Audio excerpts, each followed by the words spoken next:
2018. We made it. Hello, welcome. We're still alive. We are. We just made it. Yeah, it's James v. James season 2. Season 2, bitches. Yeah, we're gonna have some new artwork at some point, but we're just starting off 2018 with a bit of a light one. We're not gonna be at each other's throats for this one. For now.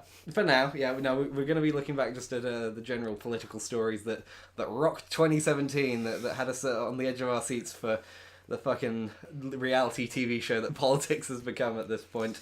Yeah, well, it's been fun. Fun is in the sense of watching two cars crash into each other. You know, it's fun in that sort of way, you know, if you don't think about it for a little bit. But, yeah, there was a bunch of political stories that happened in 2017. It's one of those political years that just keep happening. There's no more light political years. It's all political all the time. It was. I mean, it struck me as it was kind of the lag from 2016. It was like 2016 part 2. But you know when like Disney... Oh, that makes it sound awful. Right? Dumpster fire part 2 more like it, am I right, guys? I mean, if you look at like Lion King 1, massive, fantastic, an explosion.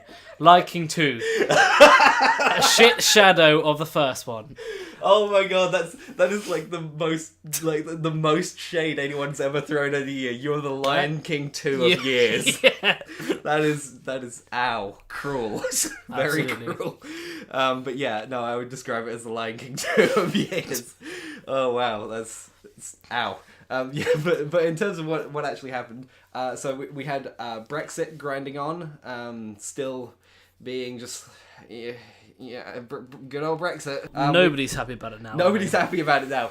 Trump, nobody's happy about him now. Nope. The Me Too movement, where this was my favourite description of 2017. In 2016, all your favourite people died. In 2017, all your favourite people are dead to you.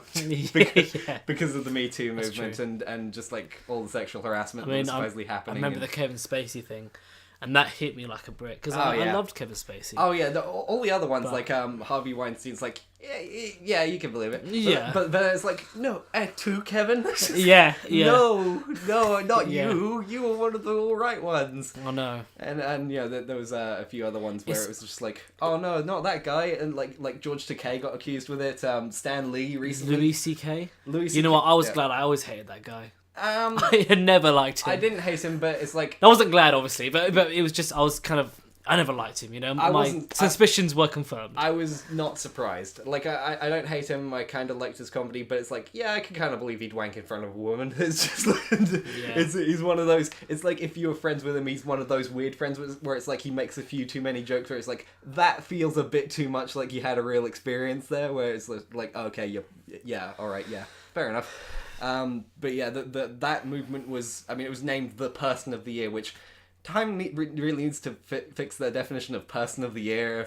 I'm glad they spotlighted the movement, but the Me Too movement being the Person of the Year is it's quite weird. It's quite weird. I think it was pretty fitting when they had Obama and Trump on. Yeah. Because they were the people of their years. Obviously, yeah, and they had Putin like twice, I think, yeah, and there could have been a few other people that fit that, but you know, Milo. It was Milo. Milo was a Person of the Years. He spectacularly went down in flames this year because you know, it's all well and good banging on celebrities and being a shit person on Twitter, but as soon as you say, hey guys, maybe you should let young boys get fucked by old people, it's just like then everyone steps away from him and just like, you know what, maybe we were too far. I've said this about Milo. Like I liked Milo until I saw the gorilla stuff on Twitter. Yeah. You know, and then that for me was the end of me liking Milo. And then this other stuff came out, and I thought, well, I mean, for those of you who don't remember, because there are so many of these kind of troll stories. He trolled Leslie Jones, one of the stars of Ghostbusters, a black woman, with comparing her to Harambe, was it the gorilla? Yeah. And it's just like, that was definitely not the way you should have gone about that. Like, it's all well and good triggering the libs, but it's like, that's not even a joke. But that's just racism, right? There's also a difference between. Well, he kept saying, okay, well, I don't control what people who support me say, and it's like, well, no, but you can discourage that and say, look, this is not the path I want to take you on. Oh yeah, definitely. You know, as quote unquote followers of mine. Yeah. You know, you should lead by example. No, it was super fun watching him lose his book deal and lose his Twitter and lose just like all the, because especially seeing as I don't know, he was a right-wing guy, like, and I could kind of enjoy his jokes a little bit, like, from a detached point of view, but watching him go down in flames as one of the enemies was fun, from my perspective, at least. I think Louis C.K. is the equivalent, though. Oh, yeah. I mean, he was a liberal guy who was very sort of, you know, kind of... Oh yeah, and let's just say up his own arse to be. Oh yeah, and Joss Whedon as well got you know, accused as well, and that's not. There were a few high-profile, quote-unquote liberal guys who were feminists and big names and all for women's rights and definitely for women progression. And you know, a lot of people said that was just a smokescreen, clearly for them. This is what a lot of the right say, don't they? That this whole kind of, you know, equality stuff and, like, you know, women's rights and this kind of stuff is a smokescreen. That's just purely all it is, which is one of the main criticisms. I don't think it's fair to say that it's all it is, but there are... Not for everyone, obviously. There is definitely a vein of, especially white men in Hollywood who seem to be definitely championing all of these causes, and secretly they're not practicing what they preach at all, in terms of women or racism or anything. I mean, you got Harvey Weinstein, Democrat, Kevin Spacey, Democrat, Louis C.K., Democrat. Oh yeah, Hillary Clinton had to avoid having met half of them, which made it very awkward for her. Seth MacFarlane knew all about this somehow. You know. Oh yeah, because he made a joke. Was it at the Oscars, just saying like, "Don't worry, ladies, you no longer have to pretend that you like Harvey Weinstein." And well, it's like another time when he was in Family Guy when Stewie the baby runs through the mall going, "Help! Help! I've just escaped from Kevin Spacey's basement." I was just like, and that was like in 2012. That was a very weird joke at the time. I was like, "Wait, what's this about Kevin Spacey?" I didn't realize that. Like, I thought, wait, is this a meme that I'm not in on? But then it turned out, oh wow, that's all right. Yeah. And Kevin Spacey then trying to cover it up by doing the "I'm gay" meme. Well, did you see that? This kind of guy that's kind of blown up in the last week, this Logan Paul character. Oh, I don't care who he is. I don't care anything. But did you see that his tweet when he said, "Okay, I admit I did this wrong, but I now choose to live as a gay man." And he was doing like a copy of Kevin Spacey, a parody of Kevin Spacey's thing. That was the only funny thing he's done. Other than that, the rest of it was that's the only joke that Logan Paul has actually ever told. I think the rest of it is just like him being a terrible human being. It's like, it's funny because... It's just not funny. Have you seen the Japan one? Yeah. That's just not funny. No, I've seen a bunch of stuff with Logan Paul. I prefer not to... Like, I've gotten to the point where with the outrage culture has gotten to this point where even if it is truly outrageous, I'm just sick of seeing it in my feed when... Don't feed the troll. Yeah, that too, but it is just like... It's like, oh, this YouTuber who you've never heard of, but they've got 33 million subscribers and they're a fucking awful human being. It's like...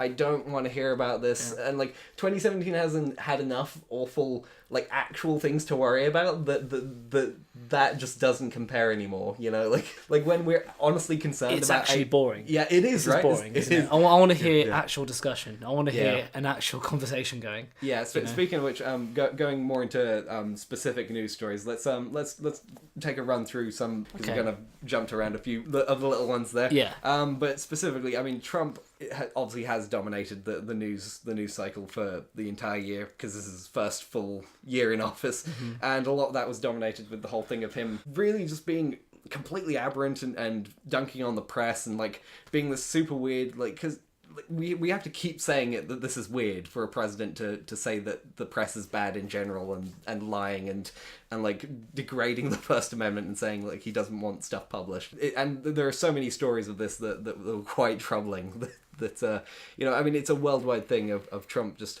constantly using Twitter to be disturbingly, you know, against the First Amendment. I think you're right, and I think in terms of the first year of Trump's should call it presidency regime. It's kind of like, you know, when you get like a revolution and you get like for example the communist revolutions, and there's this kind of like this big kind of excitement, there's a big kind of explosion, this kind of big boom, you know, we're going to change the world, it's going to be different, we're going to fight back, it's a new movement, new world. I kind of feel the election of Trump and Brexit was part of that, and kind of gave that kind of feeling to people on the right or the more conservative leaning people, and then the reality sets in. Yeah. And it's the same with the revolutions of the past. It all breaks down, nothing quite gets done, and they become the new elite. You know, it's kind of like, I kind of feel that Trump hasn't really followed through. Oh yeah, definitely. As you would expect. Yeah. But I mean, the victory isn't enough, is it? I mean, is it really a victory if nothing gets done Well, after the fact. I mean, it's been said a bunch of times in a bunch of different places, and I'm not surprised by it at all that Trump never planned to be president. Like the goal of his campaign was to place maybe second or third in the Republican nomination. If he got the nomination, which they thought would that will never happen. But I mean, if he does, he'll never be president. You know, and like the idea was, he'll use this as a thing to sell his own news network, or like he'll use it to increase his own brand, because anyone who runs for president, it increased their brand value. Yeah. And it was just meant to be that. It's a place in American history as well. Yeah, definitely. To be almost, president, and like that's all he was going for. And then through no intention or work or even like investment of his own, suddenly he just ends up as president. And like obviously there's this new book, Fire and Fury, which there's some disputed claims in there, but it was saying that Melania was like crying on the election night that Trump was not game for this at all, and like had to come to terms with it, like and it became more about ego than necessarily about wanting to run the country. I think I would agree with you in the fact that he wasn't really expecting to win. Oh no, I think he wanted to win though, because I think that money, I mean, it's very hard for us to imagine as people kind of, not on the high levels of the economic ladder, but if you are on the high levels, money quickly becomes boring. The next thing you want is power and prestige, a place in history. So I think Trump did want to win. I think he's in his 70s. How much more money did he really need? Oh yeah, no, he's not motivated so much by money, but I think. I debate, at least at the beginning, if he wanted to win the presidency. I think even once he realised he had a chance, I think he wanted to win the presidency. I don't think he wanted to have the presidency, if you know what I mean. No, I know what you mean. I mean, to be president is enough in his eyes. It's not actually doing the job. I think he did work for it. I think it was a really well-run campaign, one that will be studied for centuries to come. It was fantastic. I mean, the slogans. He's a branding genius. Make America Great Again. I can't even remember Hillary's one. You? I remember it because it was everyone made fun of it. It's the "I'm with her." Remember? Okay, well, give me a break. Yeah. I mean, it's rubbish. Yeah. So it was very. Make America Great Again. I mean, these things. It's pretty fantastic. He stole it from Reagan, right? Reagan literally used that as his second campaign. Well, Reagan won as well. I mean, it's it's not like a new thing like that he came up with whole cloth or anything. No, but it's a good strategy, isn't it? It's about kind of bringing back glories of old kind of idea. Yeah. Whether or not they ever existed. I'm kind of at that place now with Trump where I think, okay, you achieved what you wanted to achieve. You got your quote unquote place in history, but actually, do you have the academic intelligence and education? I don't want to sound like an elitist here, but really, I mean, geopolitically, does he understand the geopolitics of the world? I mean, does he understand the intricacies of other governments? That China isn't just one person. China is a communist party. There's lots of various factions, just like America is. Does he understand how the Senate works? Like these kind of things keep me up at night. Yeah, with Trump, I really do question if he knows anything about the government, because I mean, just this week we had this. This is debatable, but like he went to a ball game and seemingly didn't know the national anthem, because like the national anthem was playing and usually the president's meant to sing along or even lead it, and like he wasn't singing for the first section and then kind of sung for a little bit and then didn't. Like that's just basic stuff. I know it's not something that I would judge someone on. I don't know the American anthem. I don't know our own anthem, but I feel like the person who runs the fucking country who's been brought there to sing the national anthem, should probably know the national anthem. And like again, going back to this book, Fire and Fury, one of the claims is that Trump gets to work at like 11 in the morning, and then like there's several hour breaks in the middle for him to watch TV and tweet, and then like he finishes at 6 p.m. and then he's done for the day and he just goes and watches TV. I think that's bullshit. Well, I think it's probably stretched a little bit, but the thing is, I'm not shocked by it, because the thing is, he is tweeting at times where, and clearly he's tweeting things that he's just watched on Fox News, so it's reasonable to assume that he's saying things like he's been watching TV for a bit. It's probably not 11 in the morning, but like 10 in the morning, 9 in the morning, I can definitely believe around there, and I can definitely believe he's finishing by 6 or 7, like latest. Like he's not pulling like 12-hour days, certainly. And there's some time in the middle where, because we've seen his attention span does not last for like hours on end to do certain things, so it's not shocking for that to be the case. I think I saw this YouTube video called "Trump: A Gift to Democracy," Did you watch that? I haven't seen it. I think I know quite a lot of views. And it talked about kind of Trump being... This is pre-2016. Right. So Trump being kind of the opportunity to educate people on what not to be. Right, yeah. I think I did see it. So it kind of makes people awaken and think, okay, we've got to do something so this kind of stuff doesn't happen. So that was kind of the premise of the video. I kind of think Trump was a gift to democracy in another way, in the sense that we know democracy isn't all it's cracked up to be. But we also know that America is still a democracy. The fact that Trump could get in shows that America is still a democracy. The person that all the elites didn't want in, all the two parties didn't really want in, all the people financing campaigns didn't really want in. Maybe they were right. Yeah. But actually it does show that democracy is still functioning in the US. Kind of, for now. I mean... It's functioning in the sense that a person votes and the person gets in, but the way that person's decision-making process is swayed by, especially now, social media and TV, quite disturbing in terms of how many mistruths and alternative facts were swinging around that election. Isn't that democracy anyway? Like but that is riling up the people, isn't but it? It does raise a question if that's going to be the future of social media. Like that's something that's troubling if it can sway an entire election. The leader of the free world can be memed into office by trolls on the internet. It's quite troubling. But like even like I said, even if that point about him getting up at 11, even if that's trash, he's clearly not all that concerned with running the country. Like, he doesn't seem to be, like, a year on, loads of positions still aren't filled that were meant to be filled, like, 3 months in. By, like, every other president has filled the positions in government. He goes golfing every other week. Like, literally, like, he's golfed more times than any president since Eisenhower, I think. Like, literally, that's the level. And Eisenhower didn't have, like, nearly as much to worry about globally and everything. So yeah, he's very neglectful, and in a way that's a gift to democracy in a different way, because places like California have become much more locally governed in that sense, where Trump walked away from the Paris Accords, and California says, well, fuck it, we don't care. We'll stick with the Paris Accords. We don't care if our president isn't going to do that. Us as we are the fifth largest, what is it? California would be like eighth largest economy. It would be the 8th largest economy in the world on its own, and they've agreed to say, you know what? No, we're going to stick with that, and like that's good in a way. You know, it's not a great situation that has come to it by that, but still though, it's Well, it's funny because in the past, a state turning its back on the federal government would ignite a war, or at least ignite a militia going down.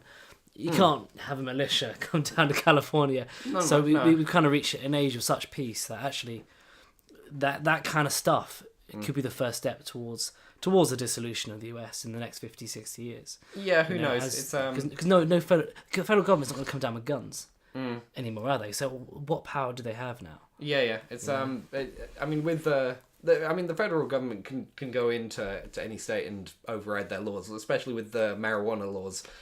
Jeff Sessions has made it very clear that he wants to override the states that have made it legal, and he wants to, but he has no power to really.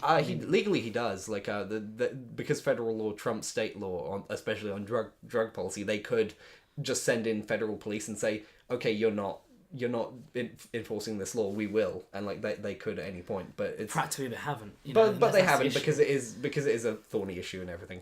But yeah, panning away a bit from America with Brexit still grinding on. I mean, I haven't gotten like your full opinion on how that's going or where you think it's going. So I mean, again, it's Lion King 2, isn't it? I mean, it's the same thing. It's kind of like. It's the same with Trump. It was like a revolution in some senses. It was like a cultural revolution in some ways. The world feels and looks different now than it did pre-2016. But 2017 was just a former shadow of the same. Yeah. And, Brexit, big explosion. Well, I mean, everyone was shocked more than anything. I think more shocked at Brexit than Trump because it was the first one. Oh, yeah. I mean, obviously connected events in my eyes. Oh, yeah, definitely. But the problem is that Theresa May wasn't a Brexiter. That's part of it. The people doing the whole thing aren't really that into it and don't really want it to happen. Ultimately, I think it's going to become watered down to such an extent that the business interests of the big companies within the European Union who are dodging the tax and taking advantage of the free trade movement and the labour, of cheap labour, are going to continue doing that via different laws. the immigration issue is not really going to change. It's going to discourage people from coming to the UK culturally, but legally, I mean, again, I genuinely think that it's done now, isn't it? You can't really reverse that now. Well, possibly. I mean, because this is the thing with the way Brexit has gone, that no one seems to be happy with it. And like, one of the reasons I think that it has become as you said, the Lion King 2 of years, everyone barged into Brexit without a clear deal on the table of what exactly they were signing up for, and everyone said, okay, yeah, sure, we want to leave Europe, but no one knew exactly what that meant. And now that the particulars of what that would be are coming into view, it's pretty obvious that it's not exactly going to be what they were pitched of, more money for the NHS. Like, even if we did put more money into the NHS from what we're saving, we're gonna have to pay this Brexit bill, because if we didn't, our credit rating as a country would fall through the floor. So we're gonna have to pay something like several billion. We're gonna lose clout on the world stage, and yeah, the immigration stuff probably isn't gonna be different.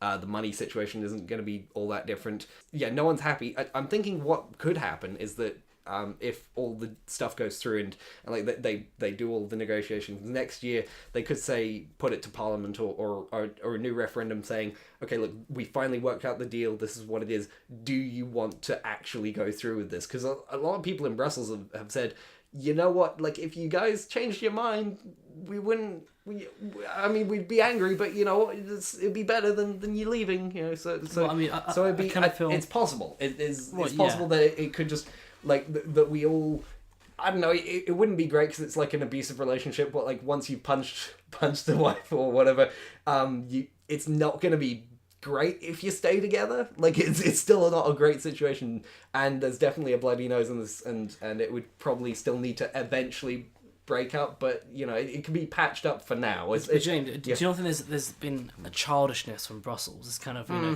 how dare you try and leave me, kind of thing. How dare you turn away from your overlords. That's the kind of feeling I get from Brussels now. And I think Theresa May, being the weakling she is kind of bowing to that. I wouldn't necessarily, I mean, I'd say there's childishness on both sides, because the thing is, if you look at it from Brussels' perspective, for them, it's basically this country that we were meant to be like one of the founding members. We're certainly one of the biggest members. Financially, we're a big part of their budget. We agreed to all these things over decades of trade deals, and now we've said, no, we're done. We're done. See ya. It's like, and there is a childishness to that, at least in their eyes. And I can definitely understand why they'd be saying, like, no, you don't want to do this. There'll be economic impacts. That maybe something better over the hill, but at least in our eyes. But it's probably like not the best idea short term. There's so many trade deals that need to be worked out. There was so much work that got put into Europe just to say, no, people aren't interested anymore. We gotta undo it all. No, I think that's a good point. But another narrative is that we joined a project legally through democratic means. It then evolved into a monster that we didn't really, or the average citizen had no part in. All the elites made the decisions for them. It's in the favour of big companies, big global multinational companies, and the European Union itself is undemocratic and follows. It bows at the whim of these big companies. And it was time to turn away from them. I mean, so there's various narratives you but you can understand why. I mean, like, because the negotiations haven't been great either, because David Davies has very clearly like not laid out a real strategy, and like he said, like, no, we'll walk away from the table and we won't pay anything, and it's just like, we know you're not going to do that. Like, that would be really, really dumb of you, like, just on the global stage kind of thing. And it's just like, there's this sort of weird devil-may-care attitude about it, and at least that's how it's being depicted. It's just been this year of spinning wheels, and we finally worked out, okay, don't worry guys, the European citizens will have their rights guaranteed for a couple of years. And like, I saw a post saying, great, we've got that sorted out. Now all we have to work out is the farm subsidies, the art subsidies, the connections with European passports, connections with, and it was like a Star Wars crawl of all of the other things that needed to be worked out. And just like, as a joke, it was just like, okay, we've got this one thing sorted. No one really thought about how big of a thing this was going to be. Like, it is going to be at least until like 2019. Possibly an extension, like it could be another couple. Oh, no, I mean, it's 2023, 2022. Possibly, I mean, it's going to take a long time. But I think one thing that might be realised in this is that the countries where there's strong economic and educational foundation, like France or Germany and Sweden, Denmark, and Norway, these kind of places, I think there's going to be some sort of immigration deal that's greater than what you're going to get in the southern countries, in the eastern parts of Europe. I think that's going to be ultimately the legacy of Europe. If anything, if we can point out anything which has changed, it's going to be that. Yeah, with the immigration deals going forward. Obviously, Europe is not... Their incentive position here is to make Brexit as painful as possible, to prevent any other people from leaving as it is. Yeah. So that's partially why there's been all this childishness and threats to walk away from the table and back and forth, and it's a very bitter divorce. Like, there's definitely no amicable way of this all being sorted out. Yeah. Looking as well, sort of connected to Brexit, the election that happened this year. That was obviously a big news story that we all had to deal with this, and the ramifications of that moving forward. The Tories going in thinking all confidently, don't worry guys, we're going to be a strong and stable government that's going to be stronger and stabler into the future, and everything's fine. And then, losing a chunk of their MPs and having to bribe Ireland for a couple more guys to show up the numbers. I've said many times that actually I was at a New Year's party and people were going, Tory! At me, oh look, Tory! And I was like, hi, that's me, hi. Yeah. But I was saying, no, actually that isn't me. I'm a Conservative, not a Tory, but people just didn't know really the difference there. So as I said, I'm not really a fan of the Tory party. I like to see a true Conservative movement. But the Tory party's kind of well and truly fucked it up, haven't they? Let's just be honest. So fucked. I would not be surprised if there's another election either this year or next. Like, certainly around the time the Brexit negotiations finish, if there hasn't been an election by that point, there will be. Because it's at this point where Theresa May is just... She's limping along, bless her, she's trying. But it is this situation where it's just... The Tories' position is untenable. Like, literally, it all we need is like a couple of special elections in a few areas to knock her back past the post where she wouldn't have enough MPs anymore. She's only like 4 or 5 over the line at this point. Like, well, what might be quite interesting, and that's with the DUP. Like, that's not even with her own MPs. So. I mean, the whole DUP thing. Don't get me started. But what's interesting is that we had Brexit. Theresa May's government, obviously, it's not going to be a long-term thing. No. This is not going to last. I can actually see there's enough resentment, especially amongst the Remainers, that Jeremy Corbyn could get in. Oh, I'm practically certain at this point. Paradoxically, Jeremy Corbyn actually was a pro-Brexiter originally. But I think he represents the Remainers in some ways to me. I can see the left coming back, hitting hard, coming back in, only ultimately to be disappointed. And just as we had Brexit and Trump, we'll have Jeremy Corbyn. And then once everyone's got what they wanted and no one got what they wanted, general apathy and distress. That's an option I hadn't even considered. Will grow throughout the nation and the Western world. Perhaps in my left-wing naivety. I mean, obviously I do believe that Jeremy Corbyn, a Labour Jeremy Corbyn government would be good, and I think that it would solve a few of the problems that we have right now, or at least they would make an effort. Like, the biggest feature of the Tory government right now is that they aren't doing anything to fix the NHS or rail, or like they're not even they're not even admitting that there are major issues with the renting economy, and that these are problems. Like, even if you disagree with the solutions, even if you don't think government should get involved, they're not even offering actual solutions or suggestions of how those things can be fixed.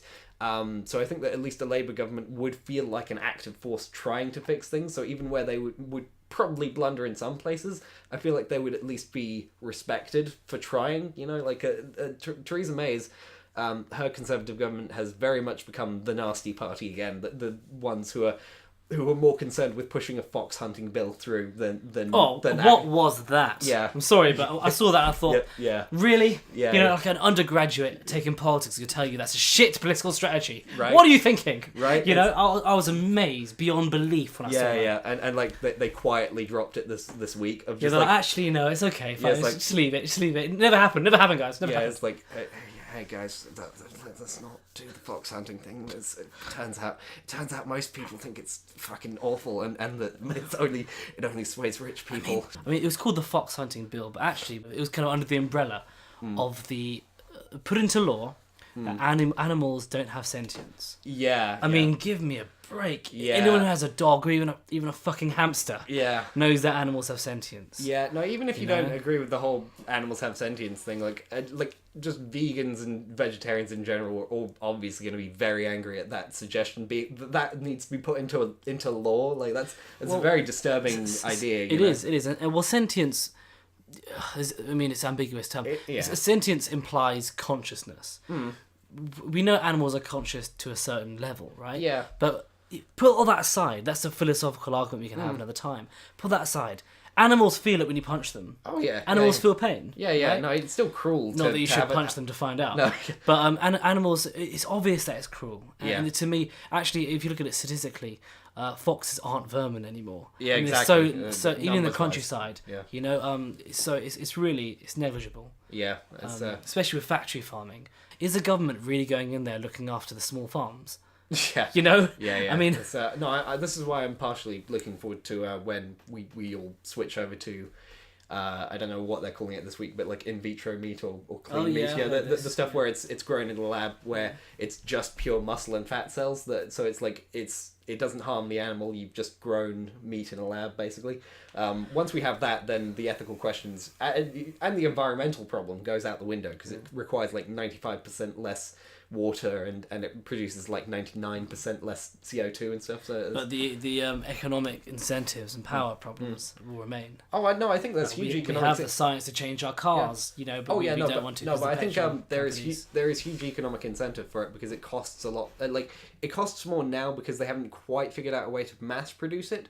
But once they do, it could get significantly cheaper because the thing is right now, McDonald's has to raise cattle and like they have to own a lot of land and like even for factory farming there's massive requirements and staff. But like once they can do it entirely within a lab and like because it's already dropped from the first burger cost $20,000 to produce. They've got that down to $5 now. Once they get it down to $1, then it'll kick off. Even if it's a little more to produce it, it'll be less to like in the long run. I agree with you that economically it's beneficial for the long run. Because it's infinite, isn't it? It's an infinite resource almost. Yeah. It may be the first stage towards that kind of post kind of consumer. Thing. But what I mean is the power structures. Is what I'm saying about the petrol companies. There's various alternatives to petrol as fuel, which are cheaper and better for the environment. But the petrol companies have so much political power that changing the infrastructure of the world, which actually supports their wealth and growing prosperity, is against their interests. So even if this meat stuff comes out, which it will, the huge agricultural powerhouses of the US will fight against it politically. They'll find a way to make it illegal or to lack the subsidies they need I think there'll be resistance, but I think McDonald's as a company is bigger than the agricultural firms they employ. Like there'll be companies with enough clout to get it in, and even if there's resistance, there's ways around it. Like you could maybe, I don't know if there would be some form of gifting program where basically like if you say to a farmer, okay, if you give up your farm, we will give you this tower that produces meat, and it's just, and like that's like, so you basically swap your old style farm for this style farm because that's what we want politically. Like if there's some kind of program, some way of switching over, because we know that politically, economically, environmentally, it'll just be a much better situation in the future if we do something like that. Like that's like there's some way around it, but it's kind of that weird dichotomy here. You're coming from the left-wing point of view, and you're being positive. I'm coming from the right point of view here, but I'm more concerned with the power structures here than you are. And your belief in the economics, will push it forward. Yeah, I'm skeptical of. Yeah, no, I think that's interesting. Weirdly enough, I think there is a free market argument for how that would work out, and if there wasn't, then there'd be a government way to create a free market argument, and that's the way that you deal with that. With the technology stuff of just meat going the way it is, and like that's one thing that 2017 was actually pretty good for in terms of technology and food, because like there were a bunch of good news stories that got buried by all the political horror stories. Like polio is down to like near extinction. Rubella and a bunch of other diseases are down crazy low. Despite near famines in Sudan, and obviously with the refugee situation, world hunger was at its lowest since records began. Global war deaths were actually at their lowest in a long time. So that's 2017 wasn't the worst year into. Like, there was actually good news, and the amount of people in the world living on $2 a day has gone down to a crazy low. So it's that's largely due to China, though, isn't it? And the political largely colonialism of China and Africa giving jobs to people. China and Africa mainly, yeah. But hey, good news is good news. So it's like it's nice. To it's not bad that it's just happening in China. That's still good. 100 million people out of poverty in China. Exactly. It's all good to hear that, and although it is a bit scary. Moving on to the other big news story of North Korea. Keep it on. Should we do North Korea then? Let's talk about North Korea a little bit, because it's not good news if we're all not starving, but then we get nuked tomorrow. That's ironic, wouldn't it? Yeah. Oh yeah. Like, we've ended world hunger. Yay. Oh no. We've ended world hunger, and then no one ever ate again. It gets suddenly very dark. Brutal. Yeah. But yeah, North Korea. I mean, like, because I hate to be the smug liberal, but I feel like Hillary Clinton wouldn't have been fucking joshing with Kim Jong-un on Twitter. Okay. So my opinion of North Korea, we should always have been aggressive towards them. I think allowing a dictator like that in the 21st century to starve his people, create a prison of a nation, to accumulate weapons and weapons of mass destruction and chemical weapons. It's not a Saddam Hussein thing here. He's literally coming out with, I have weapons of chemical warfare and mass destruction. So look, my opinion of North Korea is that it needs to be contained. I think China is now joining us on that. I mean, the last thing China wants is us with the war in North Korea, because firstly, 20 million refugees are going to walk straight into China. South Korea doesn't want it to happen anymore because they're walking to South Korea. Neither has the infrastructure to deal with that. China is setting up refugee camps supposedly along the border with North Korea. So they're already worried. They're very aware that it's very possible that, not necessarily that America will definitely be the ones to pull that trigger, but they're definitely aware that the Kim dynasty could fall apart at any moment. Just look at the rest of Southeast Asia, right? Thailand, Vietnam especially, even Laos. And it's obviously China. The tiger economies, they're exploding. North Korea is the sick man of Asia. And this is the problem. To keep them going and to say, well, we don't want fallout. We don't want any sort of conflict. Let's let them, accumulate more power and accumulate nuclear weapons which do have global reach. That's just silly in my point of view. I think we should nip them in the bud 20 years ago, personally. That would obviously be ideal if we could have just or America could have just gone in there and regime change. The problem with that sort of mentality is, even in isolation, forget anything around North Korea. Obviously, regime change isn't a great situation because we're like with Iraq, we've had to see the rise of ISIS and refugee crises, and that all stems from the Iraq War. So, like, even in isolation, like, Iraq wasn't the proxy state of anyone powerful, and even they became a massive problem just by doing regime change there. But then you have to worry about the fact that, if we had done it back then, China was very behind them at that point. And the reason that North Korea was propped up by China is they are a buffer zone. Like, China doesn't want to have South Korea or, take over that area and just have an America-controlled Korea right at its border. So it was very much behind it. So if we had definitely gone in there before they had nukes and done conventional warfare and, or sniped Kim Jong-un or Kim Jong-il at that time, potentially, you could have a Korea that was, capitalist and providing for its citizens, but then you'd have direct war with China, and it snowballs. Like, that's the reason that we've had to be pragmatic, and it's shit. It's shit having to put up with an actual dictator starving his people and putting them in camps, and it's. Although he forced them to eat shit as agriculture. Yeah. The North Korean soldier which defected to the other side. Yeah. He was found with worms in his stomach. Yeah. Which came from using shit as fertilizer. Yeah. So he's literally poisoning his own people with parasites. Yeah. And you're saying you're being pragmatic. I actually think you're being idealist here. You're saying we've got this geopolitical strategy. Well, actually no. He's building up nuclear arms. Eventually, he's going to have the power to use them. Take him out before that. That is pragmatic. That is the big thing. And China wants to sell us duvets. They don't want to fight with us. They want to sell us pillows and duvets. Oh, yeah, no, definitely. Right? But it is that risk, like it is that sort of thing of like, if you get it right and you are correct that China won't attack back and that everything goes right, then yeah, definitely you would solve the issue and scupper it. But it does have that problem that there was China, which has always been nuclear armed, at least for the last 40 years or so. They have nukes, they have a massive army. It could make tensions a lot worse. And forgetting even the nukes, North Korea has enough conventional weaponry pointed right at South Korea that any attempts to remove their regime would result in the death of several million South Koreans. Like that is the price this is the reason that Trump's advisors have all said don't do this, is because they know that minimum casualties, you're looking in the hundreds of thousands. Like best case scenario, hundreds of thousands in South Korea or hundreds of billions across the globe. Well, this is that's the question. Yeah, it's always a thorny issue, because the thing is, like, with the nukes is that question of North Korea just using it to bully their way in, and you could almost say it's playing for time, because like the assumption I think on the American side has been for just a long time, the Kim dynasty is unsustainable. Eventually the people or the government, the military in there would just overthrow them and say, okay, you know what, this was unsustainable, we'll play ball now. And there is an element of that could still happen. I think you're right there. It's that would almost be the better option is for it to overthrow itself, overthrow itself, yeah, and leave it with a bunch of just despotic generals vying for power, or with access to nuclear and chemical weapons. I mean, that to me is a disaster waiting to happen. I think ultimately this is something which could have been done 20 years ago. We're past this now. I think going at North Korea head on, though, politically is the way we should deal with it now. I'm not saying we should go and attack North Korea. Obviously, it's 2017. But they have the means now to really inflict damage on the region of Southeast Asia. We don't want that. But the way Trump's dealing with it is childish and immature. Oh yeah, but no. You should deal with it. We're not saying that Trump's being good here.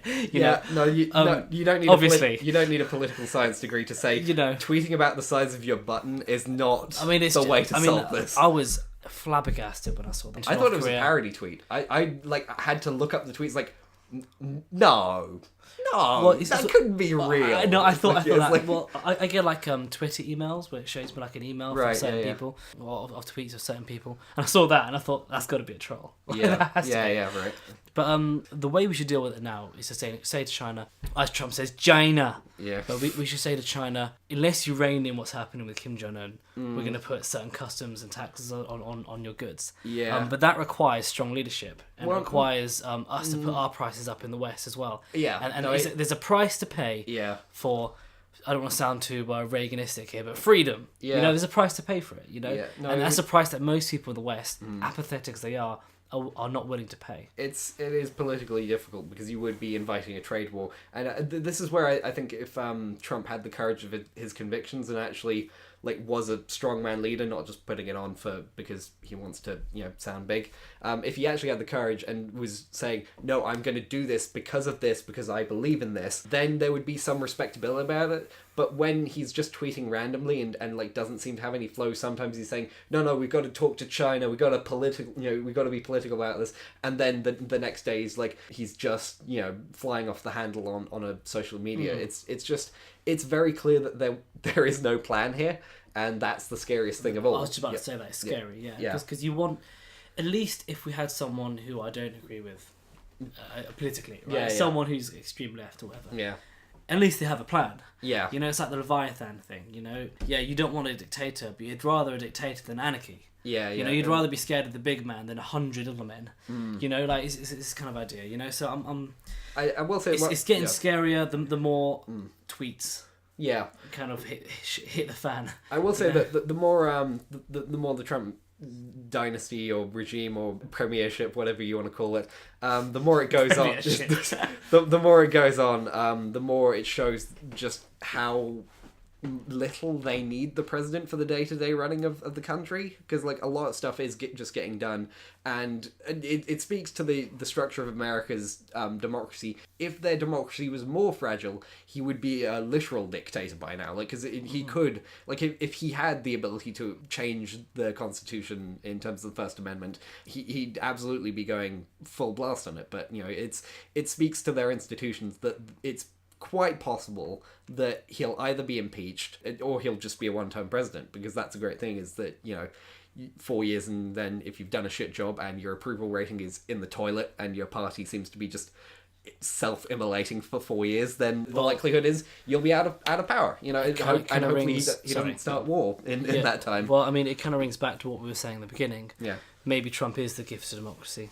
Possibly. To move on to the next thing, speaking of the 2020 election, Oprah Winfrey is apparently a contender now. The shit worries me. Yeah, because it disheartens me. It disheartens me a little bit when I see my fellow liberals tweeting, "Yes, Queen, yes, we want Oprah Winfrey." It's like, did we not just spend a fucking year talking about unqualified celebrities not being right for the presidency? Was this not our entire central argument against Trump? Like, it doesn't matter if he's run a business. It doesn't matter if he's likable. You don't fucking appoint people who have no experience to fucking positions of power. At the bare minimum, you need someone who's done community organizing or something. Like, have a term in Senate. One. Just fucking one. And, like, at the bare minimum, the way I like to describe it is you have to lead somebody somewhere before you lead everybody from everywhere. No, I think that's very, very poetically well put. Yeah, no, I agree. I think we are entering an age of celebrityism where it's actually infecting our political structure. Yeah, no, and that is a huge problem. I hate how much Idiocracy is becoming right, because I fucking hate that movie. But in that movie, a professional wrestler is president. And Trump has been on professional wrestling. Yeah. And like, in the future, everyone gets paid for advertising, and there's a YouTube and Facebook economy for people being paid on advertising just because of being influencers. And like, it's fucking scary that is what we're talking about. Like, Idiocracy, like, a bunch of stuff in Idiocracy is still fucked up and dumb and not correct, but the fact that World Wrestling president and people, being paid for advertising themselves, it's, again, scary, kind of fucked up. I mean, I love classical stuff, but it's just another form of Caesarism, isn't it? It's just popular culture. It's just riling up crowds, it's getting people excited. Everyone knows who you are. Why not fucking run? Why not become proconsul or president? Well, I at least, it's better than the Roman Empire in that Trump didn't storm an army on Washington to become president. He did actually get elected, so that's something. For now. Well, yeah, true, but and he very likely will be a one-term president because he's been bad at it. So, and his approval ratings are the lowest for any president in their first year since polling began. The Republicans are even worse. It's very likely that this year the Democrats will just storm Senate and maybe even the House, and they'll be able to block anything else that he does. So even if he's around, he'll just not be able to do anything. So it's better than the Roman Empire in that sense. And Oprah, if it came down to Trump and Oprah, I mean, she's at least a bit more of a self-made billionaire than Trump, because she started on a lower rung, and she's a black woman. So... Doesn't make any difference. No, I know. I know. I'm trying to look for some fucking silver lining, and like, from a left-wing perspective, it would be nice to give a bloody nose to the white nationalists who were in Trump's camp, who weren't everyone, but like, they were there, and they were in. It's the same. It's the same. It's just all the other sides, isn't it? Yeah. No, I wouldn't put past anything. I wouldn't put anything past the white nationalists and neo-Nazis, but I also wouldn't put anything past the BLMs and SJWs of the world either. To me, they're on par of two same extremes. We've argued this out before, but that's just my opinion. Well, like I said, I don't think affirmative action and literal fucking Nazis are quite comparable, but that's just my view. But affirmative action is judging someone literally on their colour. I know, rather than their economic position or education. And I'm not for affirmative action, but it's not literal fucking Nazis. Yeah, they're not fucking Nazis. Yeah, but I mean, but I'm saying the SJWs are getting aggressive as well, in the same way that Nazis have been. Well, I mean, that's a debate. The neo-Nazis. That's a debate for another time. But the fact that neo-Nazis walked the streets of America, like, literally saying Jews will not replace us and white lives matter, it was. But the SJWs walk around saying kill white people and pigs and blankets. So I mean, it goes both ways, right? I think it's a problem too. Considering the white people are still the majority, and the fact that white nationalism has happened before and could happen again, I'm a little more scared of that, tangibly speaking. It's bit more of a concern. I'm more worried about people being put in the camps of race and gender than anything else. Yeah. And that's why I don't like the neo-Nazis nor the SJWs. Yeah. You know, that's why I think look at people as people. You know, it's not just white people, white man, black woman, black woman. I mean, come on, everyone wake up.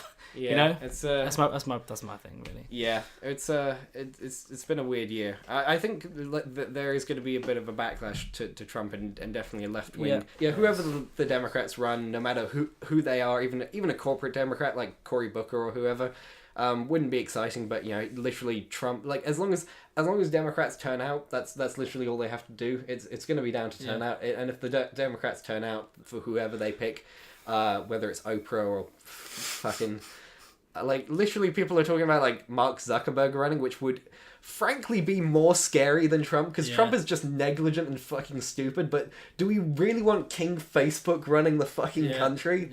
That is fucking terrifying. That's so scary, because then he can literally watch all of us as well. Right? It's so scary. He knows what we're talking about, has access to our profiles, all our information. And... I mean, I did see a meme on Facebook of just, like, 1950s, like, oh, I better watch what I say on the telephone, or the government wiretaps might hear me, and nowadays it's like, hey, government wiretap, what's this, like, currency in pounds? Like, can you imagine if that kind of thing happened? I mean, we've got a Google Home in the room right now. Like, well, okay, I was just about to say, my brother and I always talk about this, right? He's got a Google Home. Yeah.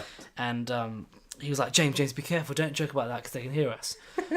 And I'm kind of like, kill Theresa May. And he's like, James, they're listening to us. I'm like, joking. And he's like, but I mean, is he right? I don't know. Like, is he? I don't know. I mean, like, I don't know either. No one knows. No one fucking knows. A lot of people have said that, like, they've mentioned something, like, in passing, and, like, they know that they have Google Home in the room, and then they see an ad for it, and it's like, whoa, what the fuck happened there? And, like, Google's response to that is like, well, you know, we're tracking you on a bunch of other websites. You use Google Chrome and stuff, so we can predict what you're likely to want anyway. So this is probably a coincidence that you were looking out for that thing that you thought about. But it's like, that's also scary in its own way. I don't know. And it's like, maybe not. And like, but even if they are listening, is that really? They're just using it to sell shit to you, and like they're probably not. For now. Yeah. No, it's an issue for me. That kind of worries me. That shit, you know. Yeah. I mean, how far is it going to be until we have like a little kind of a debit card, kind of like a little beeper on our wrist, right? Yeah. And then if we misbehave or we break the laws, the government can turn it off. Yeah. And all our economic activity is over, or kills us like that, right? You know, I mean, how far is it? How far can it go? Everybody get Bitcoin. That's the other news story of the year. The fact they can listen to us having a conversation in our room. Yeah. How different is that to? I mean, I know it's not being used right now in that way. Yeah. But it could be very quickly, very easily. Oh yeah, no, it could be, but I mean, this is where we're getting into the cyberpunk territory of governments being irrelevant, and it's just corporations. They don't care about controlling you. They just want you to buy new shit. That's the extent of it, you know. Yeah.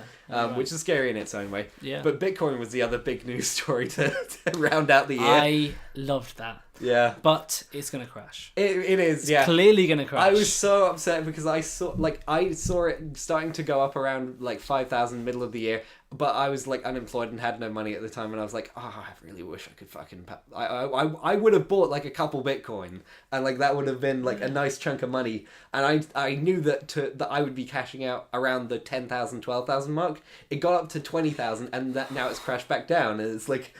But part of me is also thinking like, that's the kind of mentality that makes it a bubble. I don't want to be part of that, you know? It's exactly. like, and it really annoys me because the technology behind it is really fascinating and cool, and is going to be super important 5 to 10 years from now.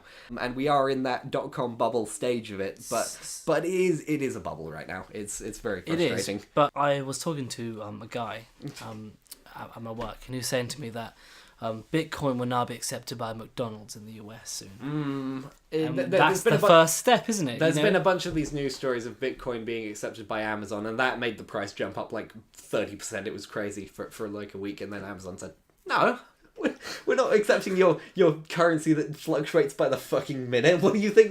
Are you just going to see the Bitcoin price literally fluctuate as you're on the page for what its value is? But I think once it gets accepted at a couple of actual retailers, that might stabilize the price a little bit, because they'd start listing actual things of value in the price, and that would stabilize it out a little bit. But yeah, cryptocurrencies in general, they're going to be fascinating to... It's very annoying because like I'm a very tech-heavy guy. I've been thought about doing a tech podcast at some point because I follow... Tech is the other big news thing that I follow. And I know, like, I've heard all these interesting ideas of where cryptocurrency will be 10 years from now. And I feel like I'm just behind the hill. And I see over the hill something really fascinating and cool. And it's just waiting for time to chug its shit along until it's all here, you know? The only thing that I'm kind of worried about, again, is the power interest thing. You know, are the governments going to crack down on people using Bitcoin? The last thing the US wants is people using Bitcoin over the dollar. Same with the Chinese yen. Yeah. You know, so I'm worried. Are they going to arrest people for using it eventually? Are they going to crack down on companies, increase taxes on companies which accept Bitcoin? They're not going to want it to happen, you know? And what do you think? Like I said, the technology is rock solid, and it's definitely going to be important in the future. I think they don't like the idea of Bitcoin, certainly, but I can definitely imagine countries developing their own cryptocurrencies or using the blockchain to augment the way that they deal with digital currencies, and that will be in its own way something very, very important. Like Estonia is already looking at doing their own cryptocurrency or their own blockchain-backed currency, because Estonia gets everything fucking cool first, like because they do all the technology stuff. So that's cool. Yeah. It's a perfect country as well because it's small and it's. There's literally 1.3 million people there. Yeah, why not test it there? Yeah. Yeah, that's one way of looking at it, as a lab rat. You know, just like sure, you can have all the fuck up problems first, and why not? But yeah, a bunch of countries have talked about like the possibility of it, and like there's all this talk of like cryptocurrencies. If you use blockchain protocols, you could build that into a universal basic income, and like we debated that last year, and that would be kind of fascinating to mix those two things and get closer to a anarcho-communist state of. Can you expand on that just for the voice? Because we talked about this in what to Sure. So the idea of universal basic income has become quite big over 2017 because a lot of news stories were talking about automation killing a lot of jobs. I'm more now in the view that because I forget the percentage of it, but it was like over 90% of the job growth over the last 10 years has been based on casual contracts and 0 hours contracts. So I think it's more that work is becoming this thing where it's independent contractors facilitated through the internet and automation, and that's where the growth is. And it's less that technology is stealing jobs, it's more diluting them. So saying it's like micro-capitalism in a way. Kind of. But basically it's because these companies then don't have to pay sick pay or pensions or any of that shit, it's obviously financially there's an incentive. And they like the idea of just having this workforce of independent contractors where through the internet or through just because they've got the technology to keep track of everyone in that sort of system now. I feel like that's the future of work, or where it looks like it's heading right now, and unless governments crack down on it. But the thing about universal basic income is this idea of governments giving every citizen an income, basically, just like paying £1,000 a month or whatever amount it is, whether it's subsidizes or it's just the basic amount to survive. And one of the things with blockchain that you can do, because blockchain technology would basically make that system almost free to do. It would be over the internet. It would require no bureaucracy because it's electronic contracts that are automatically verified by the network, so there'd be no need for a bureaucracy around it, and it would be just obviously a lot less bureaucracy than the current unemployment insurance kind of model of things, of just paying people who are unemployed, but they have to have all these requirements, and they spend more money chasing it than they save if they were doing certain other things. But it's like, but how does blockchain, how can it be applied to UBI as well? So basically, for those of you who don't know, blockchain basically is that for every computer that's on the network, they automatically verify every transaction that happens. So with blockchain, what you have is basically anyone, if a government had a cryptocurrency or a blockchain thing running, they could distribute this universal basic income thing, and like rather than having a central government bureaucracy verify everything and make sure that it's all correct and sure, you could have this e-citizenship thing where it's self-verifying. The network would verify itself, and any erroneous transactions would immediately be detected because they wouldn't match up with the records, and everyone would know it. It's self-verifying, so you wouldn't have to have a central government bureaucracy deal with it, and it would be self-sustaining basically. So you wouldn't have to employ a bunch of people to chase it up, or at least you'd need to employ a lot less. But yeah, there's so many ways in which. It's a brave new world. Oh yeah, definitely. It's I'm looking forward to seeing where it goes. In terms of predictions for 2018 and the future, definitely a backlash to all the shit of 2016. Because I feel like 2016, all that stuff happened, but then it didn't because Brexit and Trump had to kick in. And 2017 was that kicking in, and now it's the kick back kind of thing. So we're going to see whether or not they're effective, we don't know. But, Democrats and left-wing parties in general kicking back and getting into power in some places. Brexit possibly stumbling and maybe not quite going the way we expect. Or if it does, who knows at that point, because it could become a thing. But James, this isn't politics as usual to me. It's going to be a kickback. And then another extreme kickback from the right, and then even more extreme kickback from the left, and the parties are going to become more polarised. Almost like you get the 2000s and you get the third way with Labour, and when you get George Bush, who was actually kind of very left-wing leaning in his economic policies, it's almost like the parties became indistinguishable in America and the UK especially, and it became more about who's the better manager. People kept complaining, there's no left-wing or right-wing anymore. Yeah, we're going to have this kind of crescendo of left and right wing politics come back, and we're going to have extreme left and right wing, and then it's going to come back in again in the 50s or something. It could be maybe contracting and. I'm very. That's a depressing idea that I hadn't considered because obviously I'm left wing and I was looking forward to the nice and expanding. I was looking forward to the nice left wing paradise that I was hoping for in the 20s. But I mean, it's very possible that Jeremy Corbyn's Labour, even if it's effective in some places, will be viewed as insufficient and then be kicked out by the next guy and then who knows what else. And then it could be a crumbling and having to rebuild everything. Who knows? The problem with the right-wing parties right now, the Republicans and the Conservatives, is that throughout the 2000s, they were, and especially through the recession, they were political arsonists. They were built on this idea of just tearing down whatever the government was doing. The Republicans in America were obviously in opposition, and their entire thing was just about, we want to make Obama a one-term president. We want to defeat any initiatives they did. And then they had the Tea Party, and here in England, the Conservatives were in power, but they were basically in damage control for the first few years. Then it's just been ideological austerity and not really much else in terms of agenda. They've not been building anything, and their entire identity on both sides of the Atlantic there has been just destroy anything that the government was doing. But the left wing, I feel like they want to do stuff. They want to improve stuff, and they maybe get it wrong sometimes, but they have an identity. 2016 was the right smashing through and finally burning down that last brick. But they really need to actually develop an identity of like what exactly the right it means to be right wing in the 21st century. I think you're right there. However, I think the reason why the right were, as you say, political arsonists, because it was like a revolution, as I said. This whole kind of quote-unquote SJW culture or management culture of the third way. People need an ideology, right? And I think the left-wing ideology, which was the one that was kind of, as I say, reigning right now. In popular culture now, but not politically, but it was politically as well back then. That's not what people on the right wanted.